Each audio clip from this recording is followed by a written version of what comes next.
So good morning, good afternoon, good evening to all of the attendees. My name is Laurent Anthony. I am the Executive Director of the IPHE. So it's our pleasure today to have this one-hour webinar presenting the online inventory on certification mechanism, which has been developed under the IPHE Task Force on Certification Mechanisms. So before starting, maybe some housekeeping. So please stay on mute during the presentation. Question will be taken at the end of the presentation, and you have a dedicated Q&A session. So please, during presentation, whenever you have a question, just write your question, and then after the presentation, we'll take this Q&A session. So this session is recorded and will be put on the IPHE website, but the Q&A will not be recorded to allow a more open discussion among all of us. So welcome everybody. So just maybe some words to introduce the IPHE. So maybe not everybody knows what means IPHE. IPHE means International Partnership for Hydrogen and Fuel Cells in the Economy. So it's a 22-year-old partnership between governments to develop a hydrogen economy. So as you can see here, all the different members around the world, with the current chair being Brazil and the vice chairs being the Netherlands, Japan, and the USA. So next slide, please. So what are we doing during the IPHE? Of course, a government-to-government partnership. So first, we are meeting twice a year to exchange about policies, strategies, demonstration, and to see where we may have some added value by discussing among different governments. But then defining these, as you can see here, the idea is really to work on specific items where this international collaboration at governmental level can bring added value to facilitate the emergence of a global hydrogen economy. And so far, that's why we have different working groups, task forces on different topics. Among these topics, I would mention regulation codes and standards, education and outreach, and environmental impact analysis, maritime and bulk storage, permitting issues. Yesterday, we had a webinar on skills development. And today, we have a specific webinar regarding how to facilitate international trade. And one of the topics is how can we also define some really transparent and robust certification mechanisms. So here you see these are all different working groups where we're all working together. And the idea is, next slide please, Jan, is then to be able to provide some recommendations, some mapping on what's going on. And these are all open public reports or presentations, which are really available on the IPHE website. You have here the link on this slide. And so I can just encourage you, if you are interested in any of these reports on the different topics, just go to the website and download all the documents. And of course, if you have any comments, just provide these questions to the Secretariat. So now I will give the floor to our certification task force leaders to present this online database. So Jan Stelter, I give you the floor. Thank you.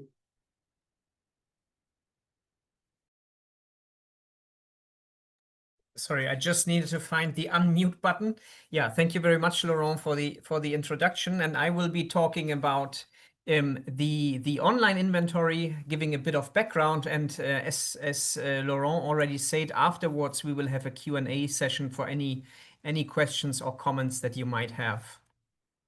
So going directly into what we plan to do. A short work on the background of this IPHE task force. We became a task force in late 2022. And I think, yeah, we did quite a lot of work in the last 2.5 years. Maybe also a note on that we are not the only task force or the only organization working on hydrogen certification. Under the umbrella of the Breakthrough Agenda, there are also other international organizations working on slightly different aspects on certification and complementing the work that we are doing within the IPHE. The IPHE task force has 4 co-leads made up by Australia, France, Germany, and the United Kingdom.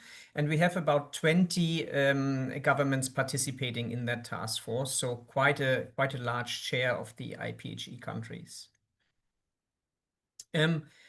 as I said, we have been working or active now for 2.5 years, and in the last 2.5 years, I would say we had 3 main deliverables that are open to the public.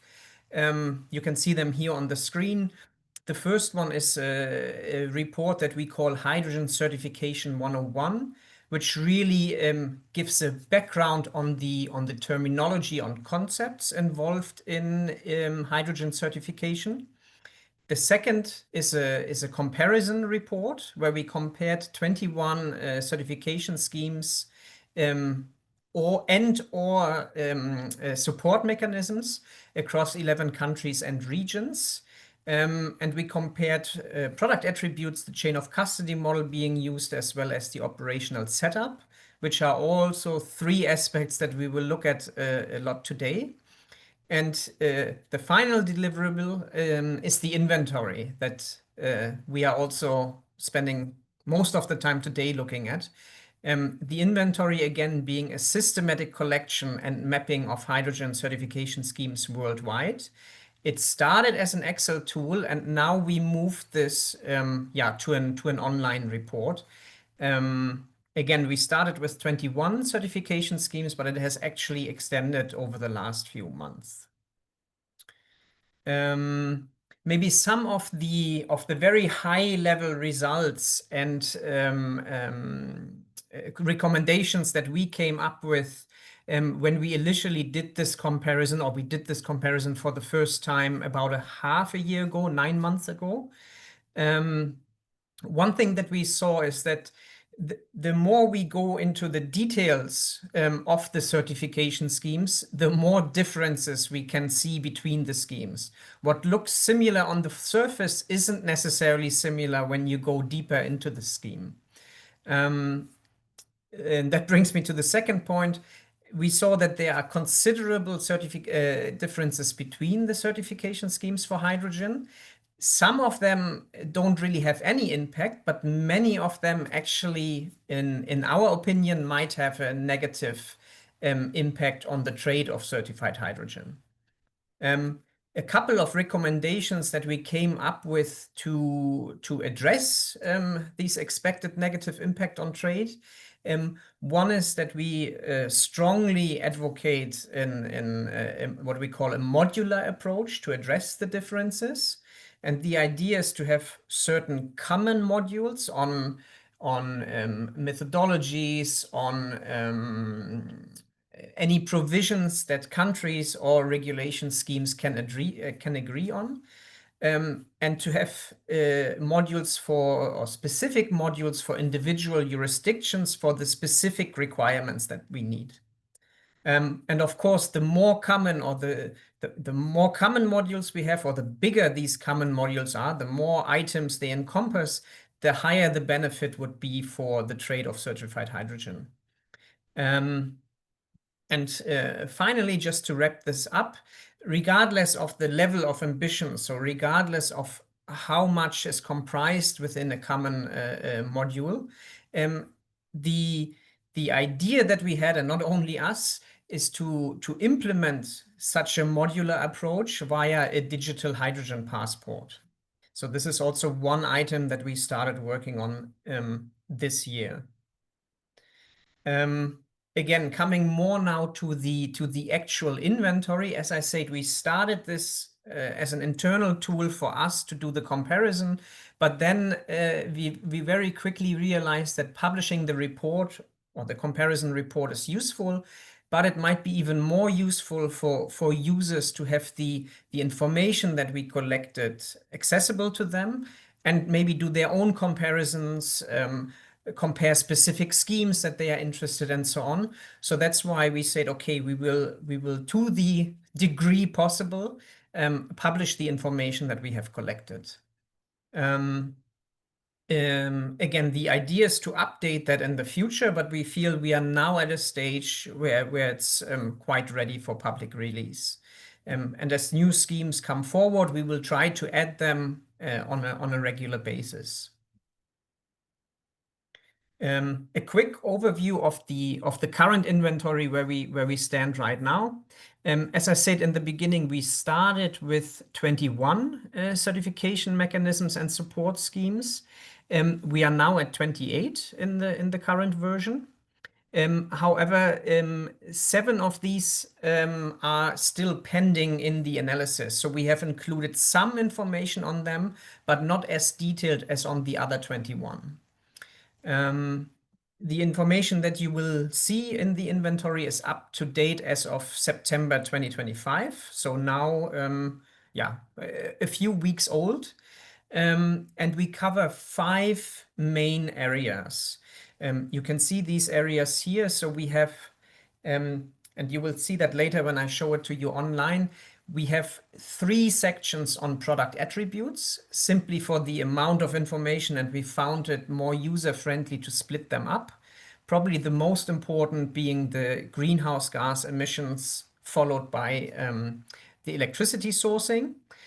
Then we also have quite a bit of information on other attributes that some schemes consider, for example, water or biodiversity. The 4th area is the chain of custody model being used, where we also go into quite a bit of detail comparing the similarities and differences. And the last one is the operational setup and procedures within a scheme, and again, how different or how similar they are. I would now go into a little bit more detail on each of these aspects and show at a very high level what our comparison showed. I won't be going into all the details because we simply don't have the time today, but I think it gives you a glimpse into what to expect from the inventory. So when we look at greenhouse gas emissions, as you can see here, we looked at quite a few issues. We looked at threshold as system boundaries, cutoff criteria, very important allocation methods, and then also the consideration of carbon capture and storage. And as you can see, the picture is quite mixed between the schemes. Maybe picking out one example here, the system boundary, you could see that even at this very high level, we see quite a big difference between schemes. I would say about half the schemes, or slightly above half, do the well to production gate as their system boundary. However, others have a much larger or a much wider system boundary going from well to wheel. Now you might say, oh, this actually looks pretty good. Half the schemes consider the same system boundaries. And here we come back to what I said very initially. When we look at the surface, it looks similar, but when we go more into detail, it's not so similar anymore. And this is on the next slide. So here you can see in a more detailed version the different steps during the hydrogen supply chain. And what we see is that even the systems that say they are looking at well to production gate, we see differences. They don't always have the same definition of what is included in the system boundary well to production gate. And it's not to go into any details here on this slide, but I think it shows you again the point that I was making earlier. The more you go into the details, the more you realize that there are differences between the schemes. That brings me to the second aspect, and here we will stay at a very high level because going into the details would really break the time that we have assigned for this webinar. It's the electricity sourcing as a product attribute, where I think we have looked at the relevant aspects that are under discussion within the EU and outside, I would say, for the last 3 years probably. Most of you are probably familiar with these terms. In some jurisdiction, they have a slightly different name. The temporal correlation, the additionality, meaning that additional electricity generation assets have to be built. The geographic correlation, how do we deal with financial aid? Is financial aid to electricity generation from renewables allowed under the scheme or not? How is excess electricity being dealt with, and how is battery storage being considered? And the way we did this, we actually looked at 3 options to supply electricity. We looked at direct lines. We looked at electricity from the grid using a power purchase agreement or renewable electricity certificates. And we also looked at electricity supply from the grid without any certification, without any power supply agreements. That brings me to the other attributes that I have already briefly mentioned before. You can see here we looked at water use, land use, biodiversity, waste and pollution, and social aspects. Again, it's not possible to go into the details here, but again, we try to see how are they considered, if they are considered, and to what extent they are considered. And again, just at a very high level that this graph is representing the information now, you can already see there's quite a big difference. Just to look at the schemes that do consider these product attributes and the ones that do not consider, we see quite a divide, and actually, again, about not half, but yeah, more than a third of the schemes that don't up to now consider any of those. That brings me to the chain of custody model. Again, we will stay at a fairly high level here. The information that you will see in the inventory is actually more detailed. First of all, we have to say that the information that we could gather on a chain of custody models being used is actually quite limited, because many schemes are still under development, or they haven't gone into the specifics yet, or the specifics are not available to us. But what we can say is that we see, and I think for many of you that doesn't come as a surprise, two principal chain of custody models. We see the mass balancing, where about half of the schemes adhere to, and we see about a quarter of the schemes using book and claim. Now, and already at this very high level, we can say that these two chain of custody models are, of course, fundamentally different. And it would be very difficult to have interoperational schemes, or for schemes to recognize each other, that use different chain of custody models. However, similar to what I showed in the beginning with the greenhouse gas emissions, we also see that there are differences within the schemes that use a mass balancing approach, and also within the schemes that use a book and claim approach. These two terms are not everywhere used in the same way, and they also don't mean exactly the same in all the different jurisdictions. But again, for the sake of time, we won't be able to go into that in detail. But when you look at the online inventory, I think it becomes very apparent what I mean by that. That brings me to the last point, the operational setup and procedures. And what we mean by that is basically, how does the scheme function internally? Is there an issuing body? If so, what's the task of the issuing body? Is there a certification body? Again, what is the task of the certification body? Is the issuing body the same as the certification body?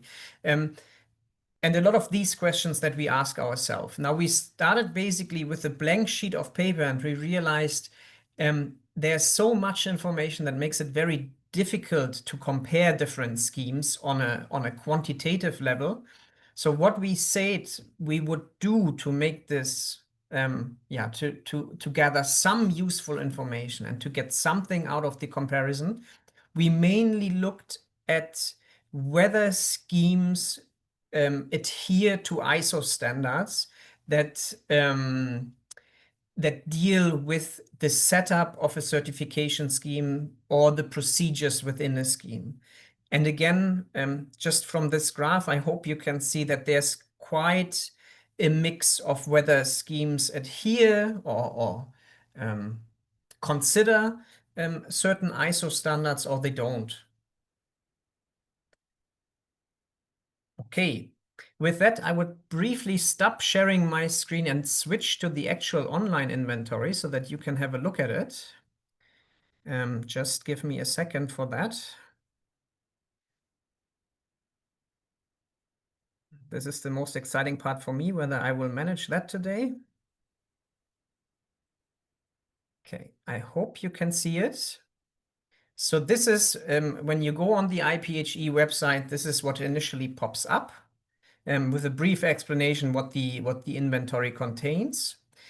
And as I have discussed, or as I have tried to show you, the inventory is very much structured in the way this presentation was structured. So we have an initial overview of the schemes that we consider.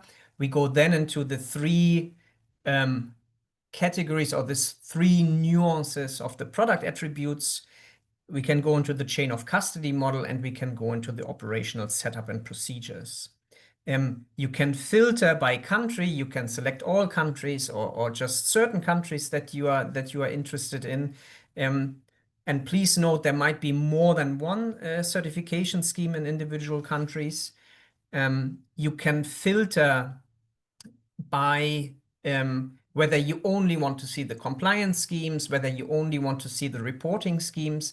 And as a third option, what I already sometimes mentioned, the support mechanisms that we have looked at. Because to be precise, we didn't only look at certification schemes, we also looked at support mechanisms that have or that go into the direction of a certification scheme. And the IRA in the US would be an example for that. But also in other jurisdictions, we have similar support mechanisms that we included here in the comparison.